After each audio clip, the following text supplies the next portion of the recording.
So I hear from women doctors all the time, I want to start my own private or wellness services, but I just don't have the time. I'm always on call. I'm just so tired. I can't even think about what the next step will be. Another experience is that you may have started already, but work and life just got in the way and things kind of fell to the wayside. And while you may be thinking having a new schedule to be able to start is where, things will get moving, but actually it's capacity. And what I mean by capacity is meaning having the space and energy to do what you need to do, build your services and to maintain it sustainably. And today I'll be going through one of the exact exercises that I go through with my coaching clients so that they can build that capacity to be able to build the next chapter and sustain it long term. And before we go any further, I'm Dr. Simone. I'm a medical doctor and health and wellness coach.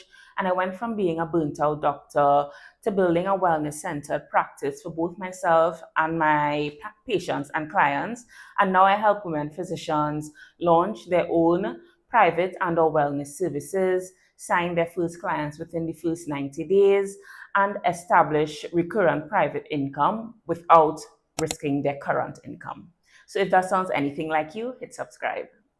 Okay, so let's get into it. So today I'll be using visuals. So that's why I have my whiteboard here. We're switching it up today. So grab your pen and paper. I would love for you to write things down so that you don't leave this video forgetting all of the gems that we'll be sharing today. So one of the things I want to highlight first is these two circles.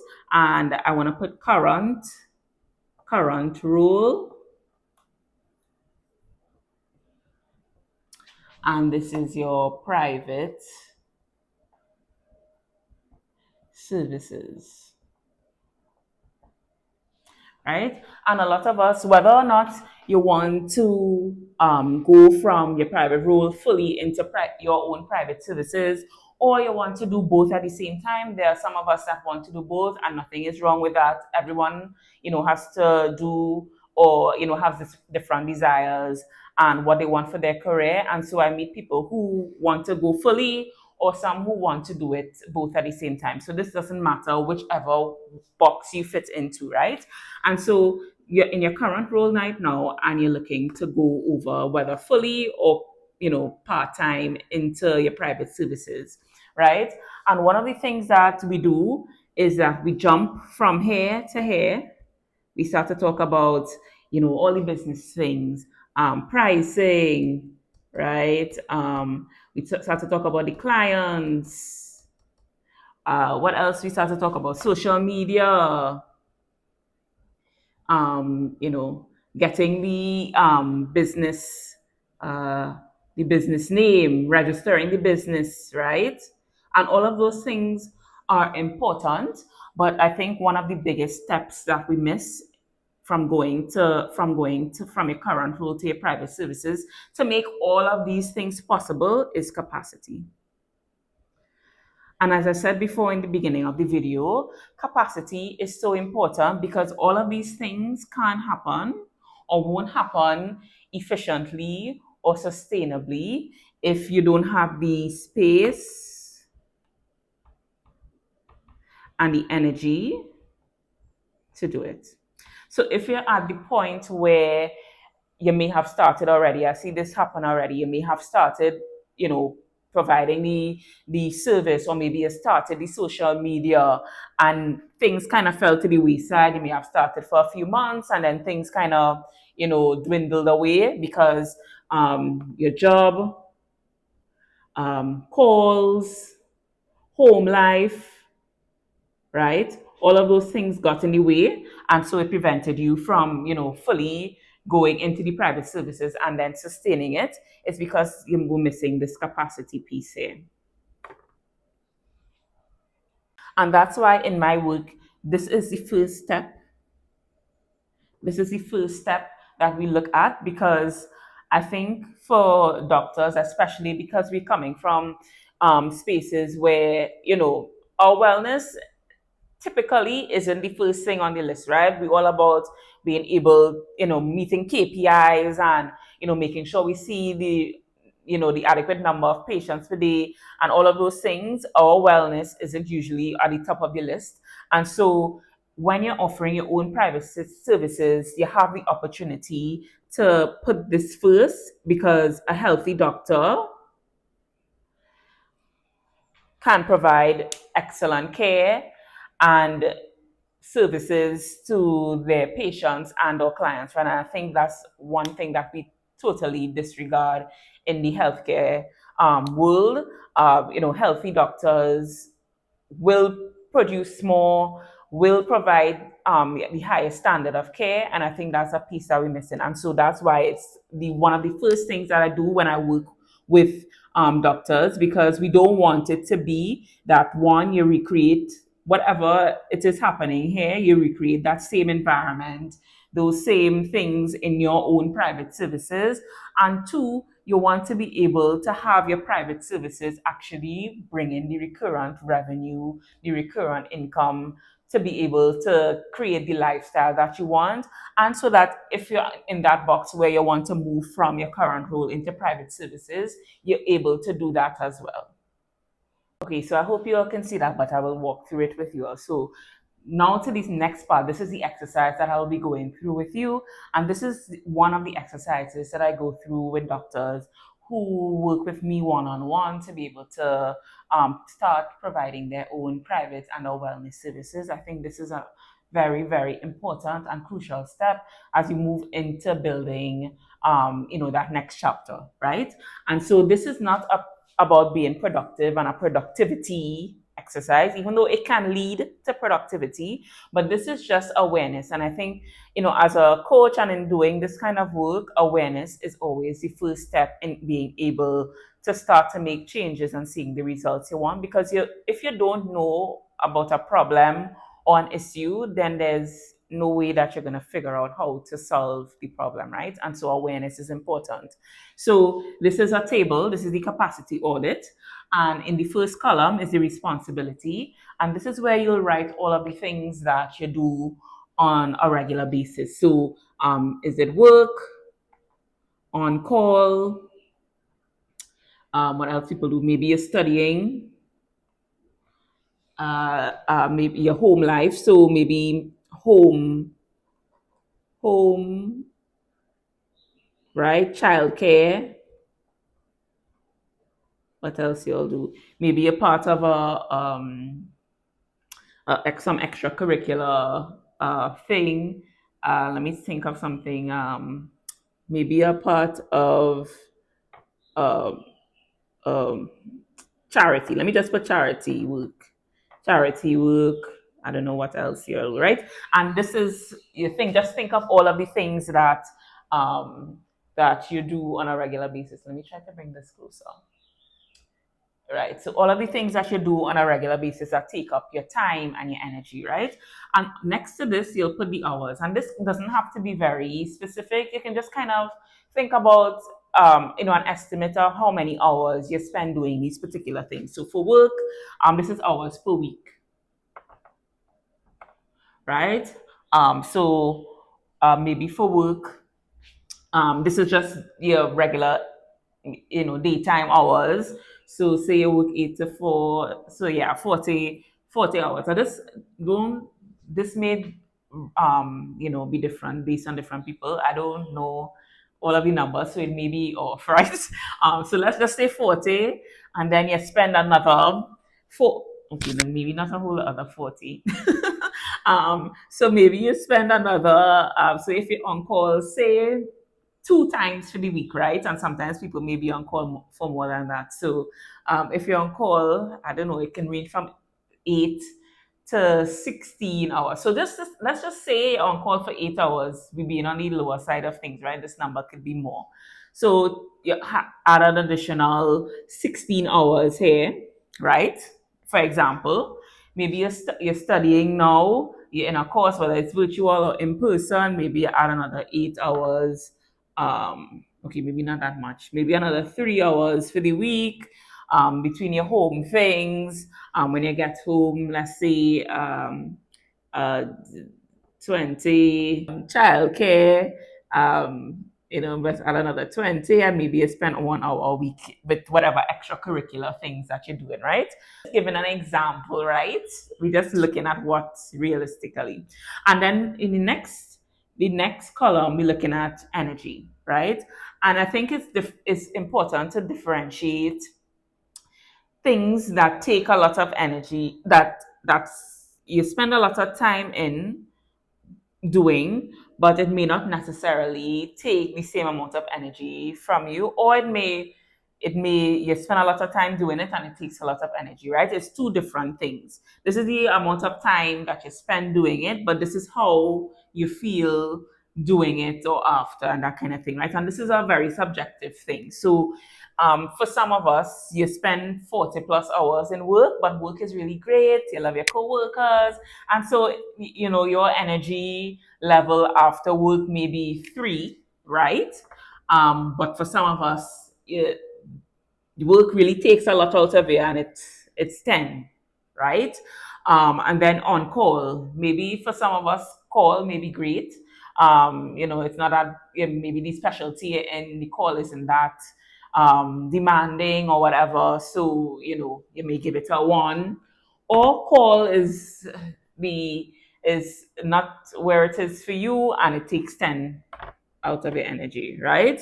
And then you go down, kind of assessing how much this activity or responsibility takes from you, right? And this is important because you afterwards, when we look at this is to assess, okay, where is my energy going, right? In terms of objectively, in terms of the hours for the week, right?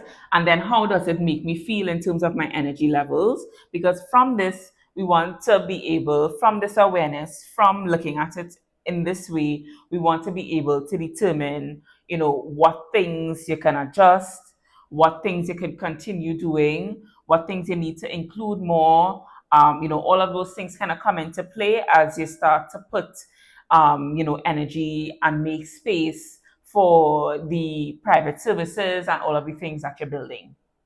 Another thing I want to, basically include into this is think of all of the things that you do, right?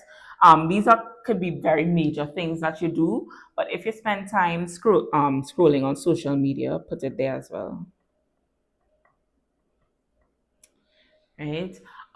If you spend the time you spend sleeping or not sleeping too, right?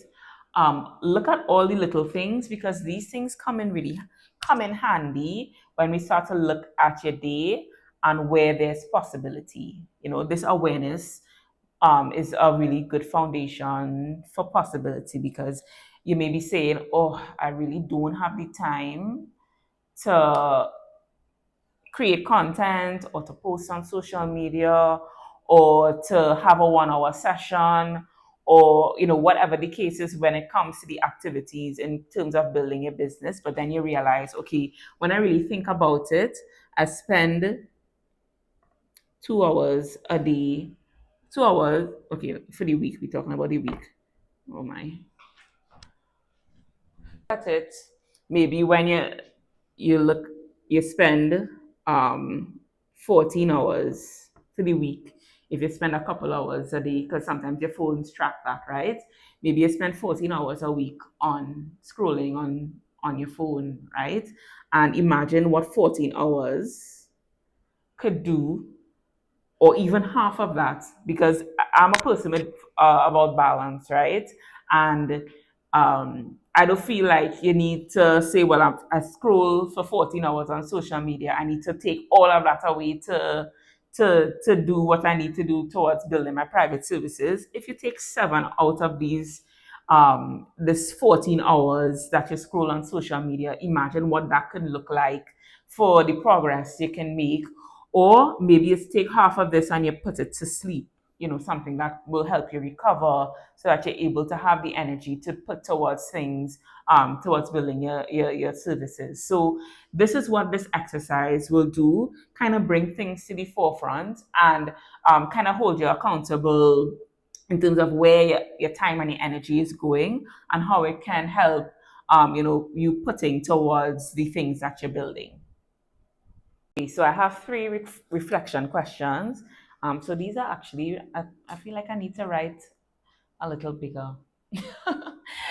I hope this. I hope you'll appreciate this. Well, you can't see, but I'll put them up on the screen as well, right?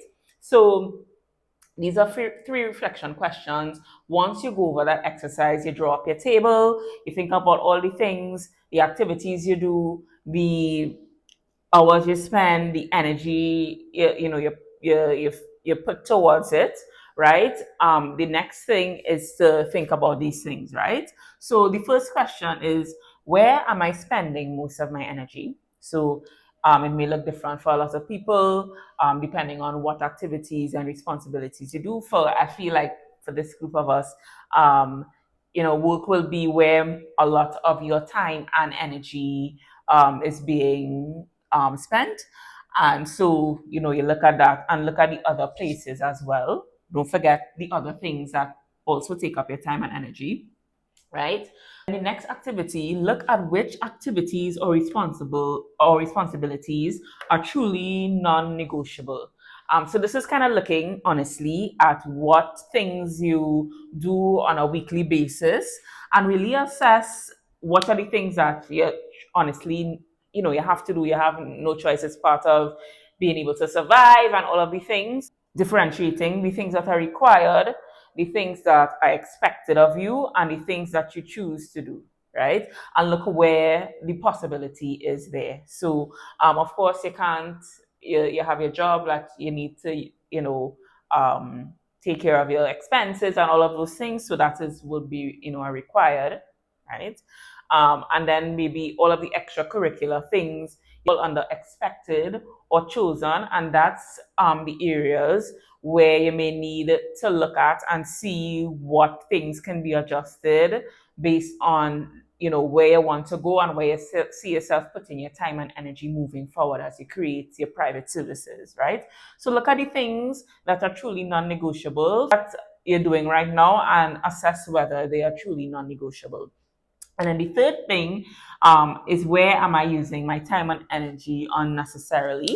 And I've kind of alluded and made an example of that in terms of, maybe the extra things that you do on a regular basis, like scrolling on social media, all of those things. And, look and see where things can be adjusted based on that, right? And as I said, I am a person all about balance and not a all or nothing. So you may not decide that I'm not going to scroll on social media at all or do whatever, fill in the blank, whatever activity that is that, tends to relax you or whatever the case is. But you may need to look at, okay, if rather I spend 20 minutes, maybe another 10, I could reduce it to 10 and maybe spend that other time and not only towards activities, towards building your practice or your private services, but towards activities that will give you the energy to be able to do those things. So things like sleep, putting towards sleep, or maybe putting towards exercise, or planning your meals, things that you can do to take care of yourself and pour into yourself in that way, and your wellness and your well-being as well.